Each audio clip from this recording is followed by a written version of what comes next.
Hi guys, welcome back to the channel, and today we are looking at the HomePod second generation in midnight. Okay, now we're going to do the reveal.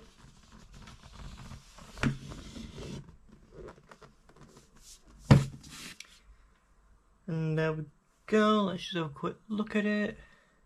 It looks similar to the old one, but maybe a hint of blue, that's why it's calling it midnight.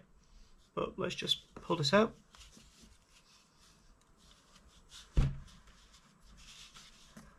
Going to put that to one side for a moment. And immediately what I can see is, unlike previous generations, the cable is already deattached. Unlike the last one where it was permanently attached, with this one you can remove it if needed, like if you're putting it elsewhere, transporting it, whatever. So let's see what else we get in the box. And in this section is probably where we're going to get our cable. So let's just pull that out. And it's colour matched to the HomePod itself. There we go. And on the bottom we've got two stickers, so let's just peel those off. There's one.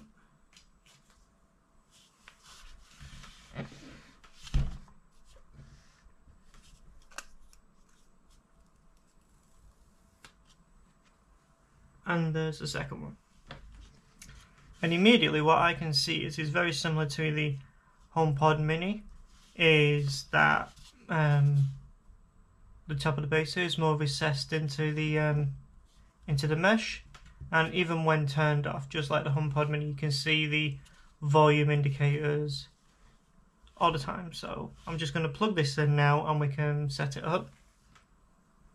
As always, we get the white indicator to let me know that it's connected to power and it's finding my iPhone.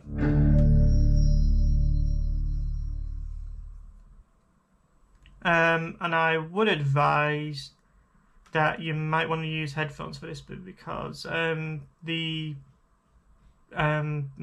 using the Siri phrase may or may not activate your devices. And immediately, as you can see, when you bring your phone closer, it brings up an indicator. Do I want to set up? Yes, I do. And then, as always, you scan the top of your HomePod in this case. Let's just do that. It's now setting up. Alright, where are we? Right, let's just choose which room we're in. You hit continue, and then as always, terms and conditions. Hit agree. Now it's asking if I want to transfer the settings, so sure, why not? Use as Apple TV speaker. Now I do have an Apple TV 4K in the room, but for now we're just going to say not now. Do I want Siri on HomePod? Yes, I do. Recognize my voice. Do I want to use personal requests? Yes.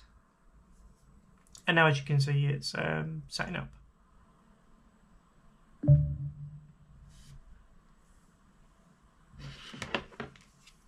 And that's it, we're done. So we now hit done on your mobile phone.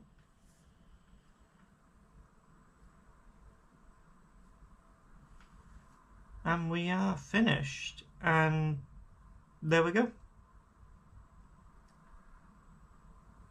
It looks like we are now set up and good to go. So I am gonna test it, so this is the point where you may want to hide your devices. Hey Siri, what's the weather like today? Looks like it will be partly cloudy today. Daytime temperatures will hover around 9 degrees, with overnight lows around -1 degree. Okay, let's try another one. Hey Siri, turn off the kitchen light. One moment. It looks like you haven't set up any HomeKit accessories. You can connect smart devices, like lights, locks, and thermostats, in the Home app. Okay, so I'm going to have to set that up in the home app itself, which is fine. But yeah, that is now set up and seems like it's good to go, apart from me obviously setting up my lighting, etc. again. But yeah, this is the midnight version. It also comes in white, which in all honesty I think I would have preferred, but I did a voting poll on the community tab, and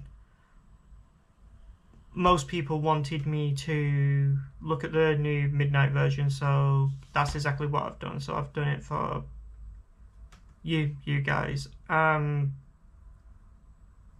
It has most of the new features like what the HomePod Mini had as well, and like with this one, if you connect it as a stereo pair when you've got two, and connect it to your Apple TV, you can actually use Dolby Atmos surround sound. It has spatial audio, and with this one it's also got a temperature sensor as well, and coincidentally with the software update on the HomePod Minis, that's now been activated as well. So if you've got a HomePod Mini and you just want it for the new sensors and whatever you, unless you want potentially a bigger HomePod or better sound, we'll see how the sound is in future videos, I would actually stick to your HomePod Mini and see if there's going to be any updates for that.